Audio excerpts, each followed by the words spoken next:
করলাম সরস্বতী পূজার প্রিপারেশন, সাথে অনেক গল্প, অনেক আড্ডা, সাথে হলো অনেক অনেক সবজি কাটা। সো হ্যালো এভরিওয়ান, কেমন আছো সকলে? আশা করছি বেশ সুস্থ আছে এবং ভালো আছো।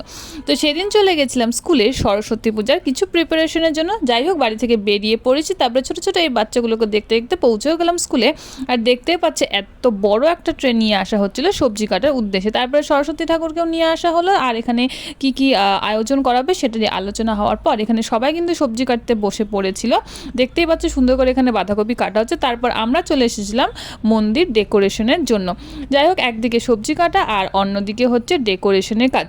তো ডেকোরেশনের কাজের মাঝখানে আমরা ছোট্ট একটা টি ব্রেক নিয়ে নিয়েছিলাম, কারণ আমরা সবাই হলাম চা প্রেমী। তো এভাবে চা খেতে খেতে অনেক আড্ডা মারতে মারতে আমরা কিন্তু আমাদের কাজ কমপ্লিট করে দিয়েছিলাম। তো কমপ্লিট করার পর আমরা চলে গেছিলাম অন্য সাইডে, যেখানে ছিল খই বাচা। দেখতেই পাচ্ছ কিন্তু আমি খই বাচিনি, আমি বসেই ছিলাম। যাই হোক, তো এইভাবেই কাজ কমপ্লিট করার পর আমাদের সরস্বতী ঠাকুরকে ওখানে একটু পরিষ্কার করা হচ্ছিল। তারপরে কিন্তু আমরা একটা সুন্দর স্ন্যাক্স করলাম, তারপরে আবারও আমরা চা খেয়েছিলাম। ওই যে বললাম যে আমরা চা প্রেমী।